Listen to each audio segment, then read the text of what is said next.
So it's been a challenge. I came close to calling a garage and seeing what it would cost to have them take them out.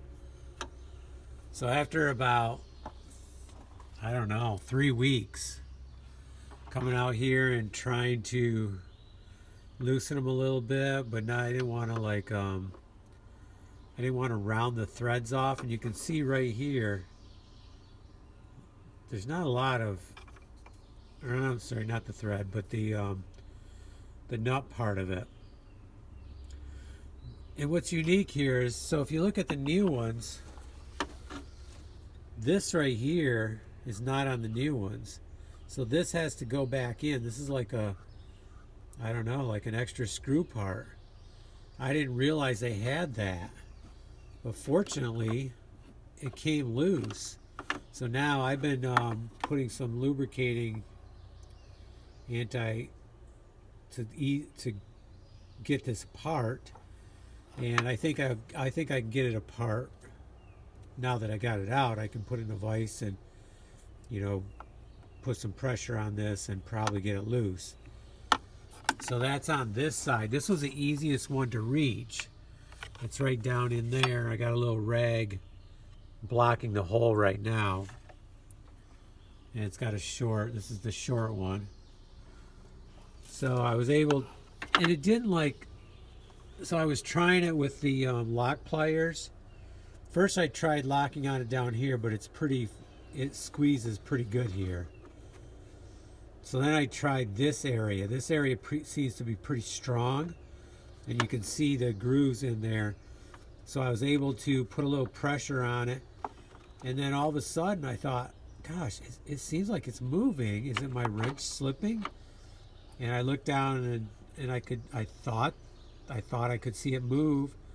Even then I wasn't so sure. I was trusting my eyes, but so I moved it back and forth and moved it a little bit more each time and back and forth, and you can hear the grit in these threads. And I finally got it out.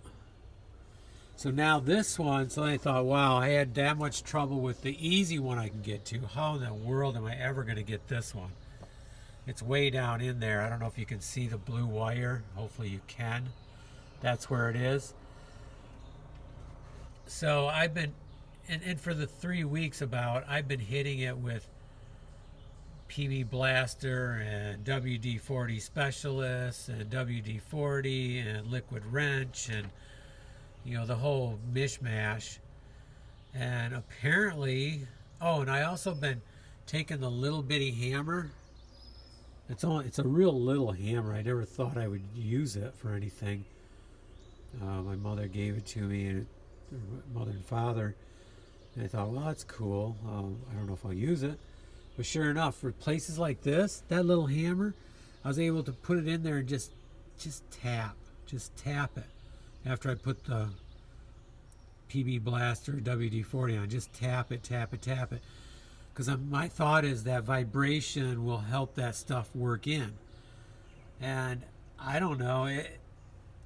So then this one, so I couldn't really clamp on anything on this one hardly, except for this very top right here. That's the only thing I could clamp onto. And then all of a sudden, I thought, that's weird. Is it moving? And apparently it is moving. I can, so now I'm going to cut the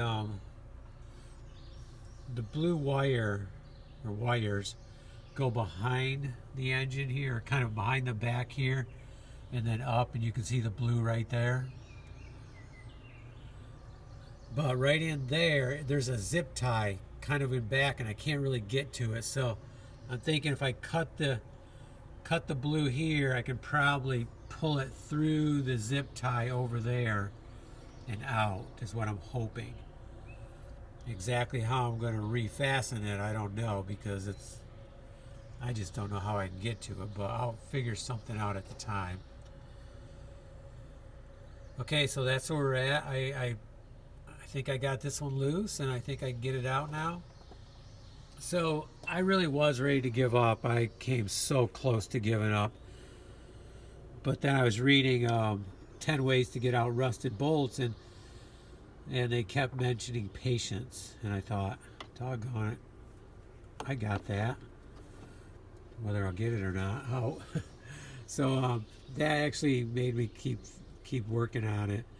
Now the next level, I was told I would have to heat them up. I would have to heat up the, I guess, manifold red hot and then try it.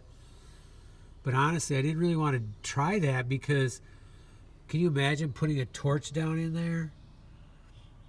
I mean, the best I could do would be a propane, but even that, how am I gonna do that? And am I gonna just burn up my whole vehicle here? And that's on the easy access. Like, how am I gonna get down in there and see what I'm doing?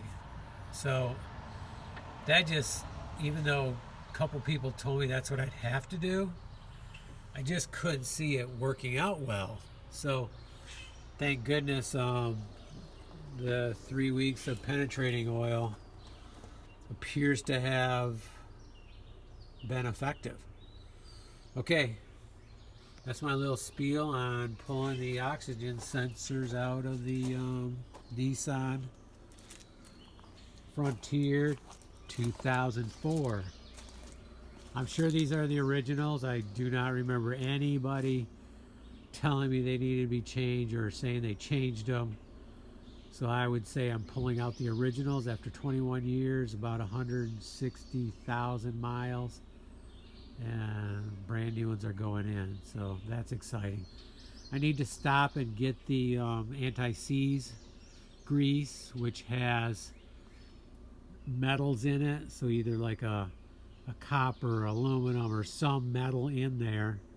Maybe it was, I don't remember what metals mixed into it, so that at high temperatures it still doesn't really allow it to, I guess, seize up as much. I don't know how I'm going to get the torque on them. I'm just going to get them in there. We'll do a video on that. Let's see what we get. But we got to get this one out first and move on from there.